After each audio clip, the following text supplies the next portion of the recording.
In this video, I'm going to show you how to install collar ties and hurricane ties. And we're going to do it right now.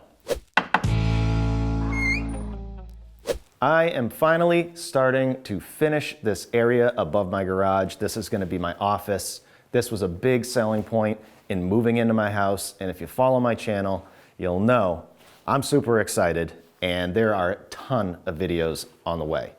The first thing I want to do when I do a project like this, and this might apply to you if you tore the drywall out of a room, you want to inspect the frame and make sure you're good. And in order to do that, you should know the basics of the anatomy of a frame. Up here is an example of what your roof framing might look like.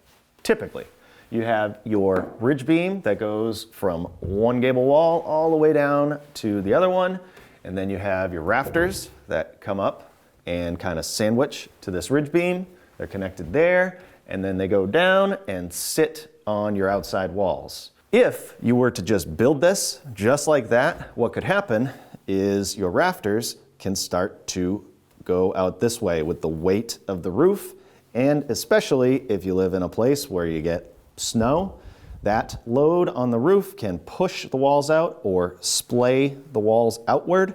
So a lot of times what happens is you put in ceiling joists that also act as rafter ties. It connects to the walls and the rafters and prevents them from splaying out the walls. In this case, these ceiling joists are connected to the rafters, so that's awesome. Sometimes they're not, in older houses especially. The primary purpose of collar ties is actually to prevent the rafters from separating at the ridge from high winds or uneven snow loads or anything like that. But I also believe that they make the structure a lot stronger.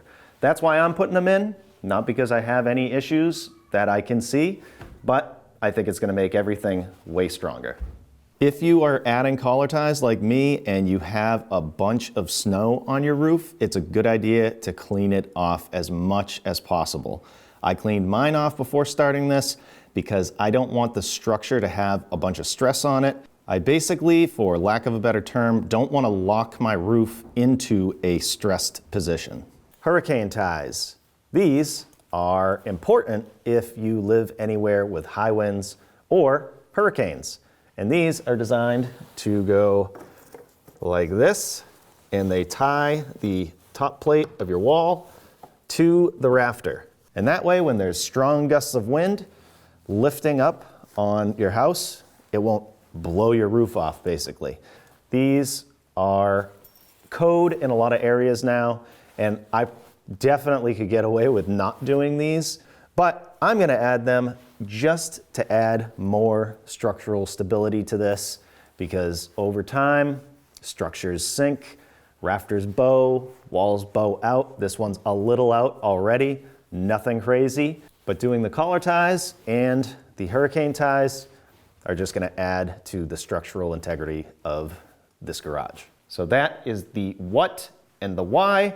Now let's get into the how, starting with the collar ties. As far as the material goes for the collar ties, you can use 2x6, 2x8, and what's really common is this kind of 1x8 utility board. This is also called springboard. It's rough cut. It doesn't have to be fancy. It just has to hold the rafters together. And in my case, I cut them in half because they come in 16-foot lengths, down to 8 feet, because I want to go right in between the ridge and the top of this ceiling joist. And my measurement, how it worked out from one rafter to the other, is roughly 8 feet. So now that they're cut, I can put angles on each end and I can start putting them up there. So let's get the angle first. If you know the pitch of your roof, you could figure this out with a frame and square, but I'm gonna cheat and I'm gonna use what I like to call an angle finder or a T-bevel. So I'm just gonna put this like this. Yeah, I have a space here, so this will work out. And then I go extend this, and it doesn't have to be perfect. There we go. Now I have the angle for this side, and I'm pretty sure the other side is gonna be the same. Yep, perfect. So here's my angle. I'm just gonna put it like this. And since I know I wanna be around 8 feet, just go to the end like that and do the other side. Then I'll take my framing square and continue that line. Now I'm going to cut one of these to make sure it works before I go cutting the rest.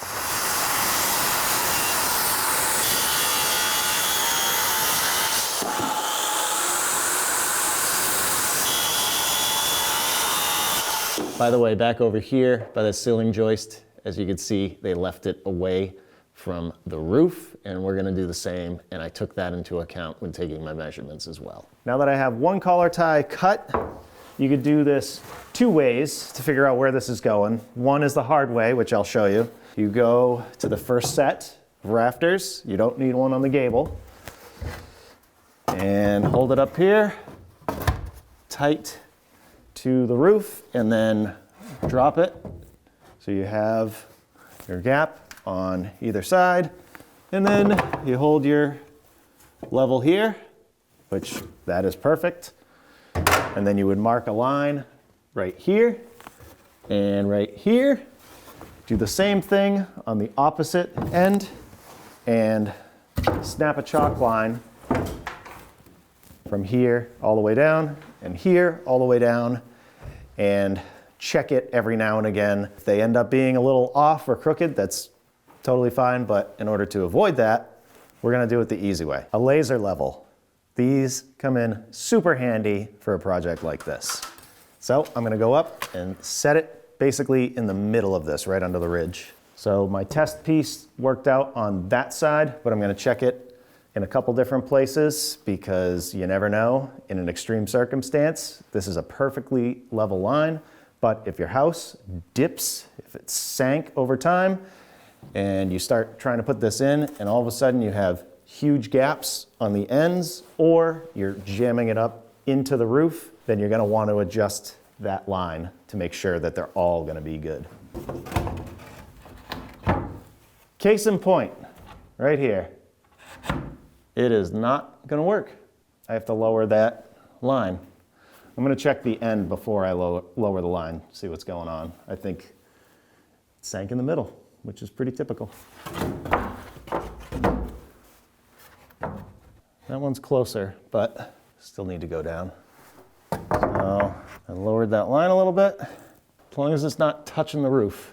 About an inch there away from the roof, so obviously the ridge dips in the middle. So now that I know this is gonna work, we're gonna mark this as the pattern, and I'm gonna use this to mark out the rest.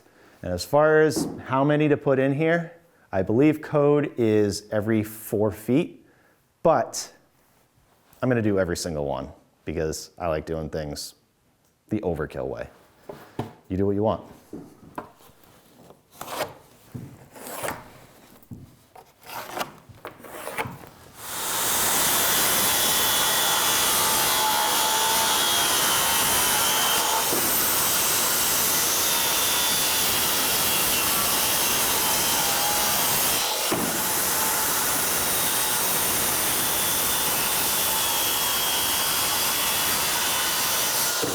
I have all my collar ties cut. I got my framing nailer ready. You can hand nail these if you want, but this is gonna make it way easier.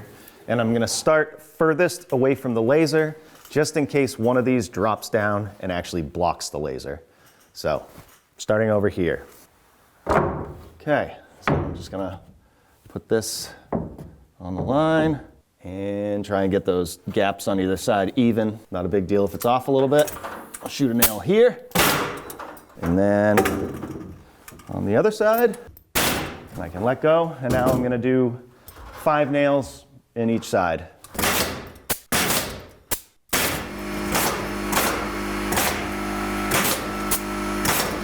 When you're nailing this, do not angle the nailer so much and closest to the roof, so you shoot a nail through your roof.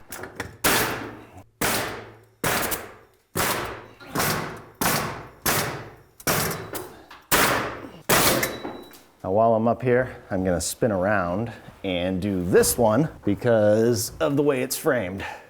So if I did it here, it would be 1.5 inches off at an angle. So do this one.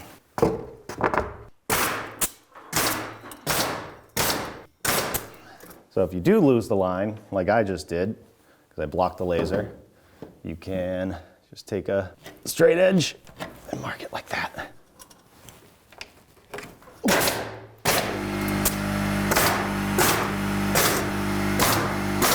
Same thing right here, I have to flip around and put it on this side. Just pay attention when you're doing this.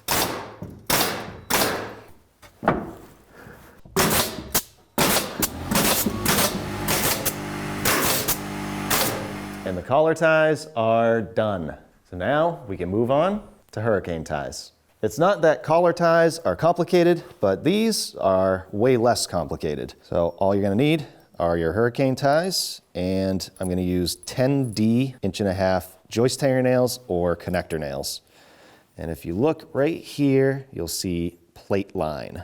And that means this right here goes to the top of your wall. If I was to do a rafter right here, you're gonna want to install it like this. And if your rafter was over here, you wanna hold it just like that. This is a ceiling joist. You wanna make sure you go to the rafters.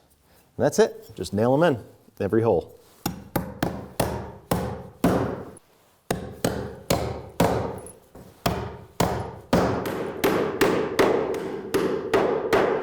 Now, I only have 55 more to go. That's the hard way. Let me show you the easy way. Look at this tiny little thing.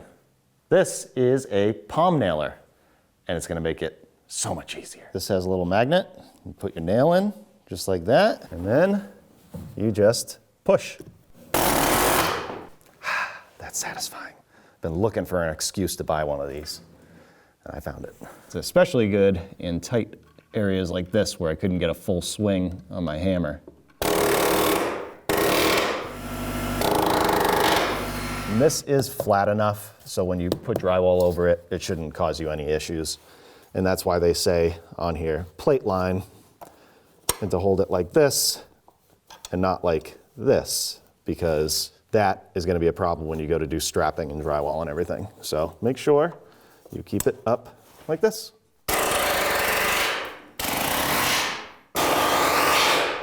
Now on this side, these are sitting on this tiny little wall, and this isn't very comfortable, but I would also suggest earplugs, especially if you're in a confined space like this. I'll do all these.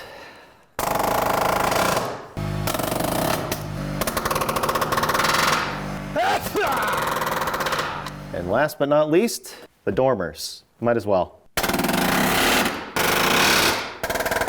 Collar ties and hurricane ties are checked off the list. Let me know in the comments what you would have done. I hope this helped if you have to do something like this. And stay tuned because I have a ton of videos on the way with this whole project. Thanks for watching, and we'll see you on the next one. I am finally starting what... Not gonna change a thing. It'll be totally fine. Cut. Do I need all this?